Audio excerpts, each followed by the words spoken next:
எல்லாருக்கும் வணக்கம். இன்னைக்கு காலையில இருந்தே பாத்தீங்கன்னா, கரூர்ல நடந்த சோகமான சம்பவத்த பத்தி தான் எல்லாருமே பேசிட்டு இருக்கோம். எல்லாருக்குமே மனசு ரொம்ப கஷ்டமா இருக்கு. ஸோ, அந்த கரூர் சம்பவத்துல இறந்தவங்களுடைய குடும்பத்துக்கு என்னுடைய டீப்பான கண்டலன்ஸ நான் தெரிவிச்சுக்கிறேன். என்னுடைய ஆழ்ந்த இரங்கலை நான் தெரிவிச்சுக்கிறேன். ஸோ, என்ன பெருசா பாதிச்ச விஷயம் பாத்தீங்கன்னா, குழந்தைகளுடைய மரணம்.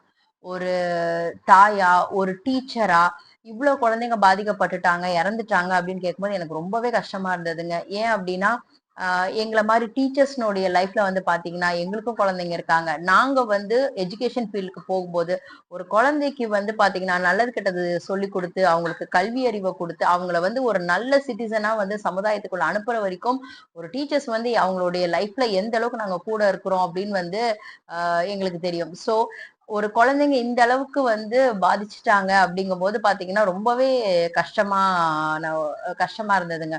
ஸோ அதனாலதான் உங்ககிட்ட ஷேர் பண்ணணும்னு நினைச்சேன். ஸோ பேரண்ட்ஸ் இனிமே இந்த மாரி கூட்ட நெரிசலியான ஒரு இடத்துக்கு உங்க குழந்தைங்கள கூட்டிட்டு போகாதீங்க. அது அவங்களுக்கு சேஃப் தானா அப்படின்னு ஒரு தடவைக்கு 2 தடவ நல்லா கன்ஃபார்ம் பண்ணிட்டு அதுக்கப்புறமா இந்த மாரி இடத்துக்கெல்லாம் கூட்டிட்டு போங்க. மேக்ஸிமம் அவாய்ட் பண்ணிடுங்க. இல்ல தவிர்க்க முடியாத சூழ்நிலை போய் தான் ஆகணும் அப்படிங்கும்போது, அவங்களுடைய சேஃப்டிய கன்ஃபார்ம் பண்ணிக்கோங்க.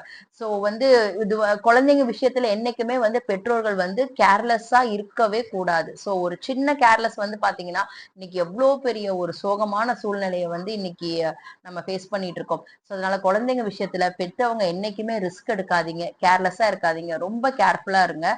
ஸோ இன்னைக்கு இந்த மாதிரி ஒரு சம்பவம் இனிமே நடக்காம இருக்கணும் அப்படின்னு சொல்லிட்டு நம்ம கடவுள நம்ம பிரார்த்திக்கலாம். ஸோ எல்லாருக்குமே மனசு கஷ்டமா இருக்கக்கூடிய ஒரு விஷயம். ஸோ நான் திருப்பியும் அந்த ஃபேமிலி எல்லாருக்குமே என்னுடைய சார்பா, என்னுடைய குடும்பத்தினுடைய சார்பா அவங்களுக்கு ஆழ்ந்த அனுதாபங்களை நான் தெரிவிச்சுக்கிறேன்.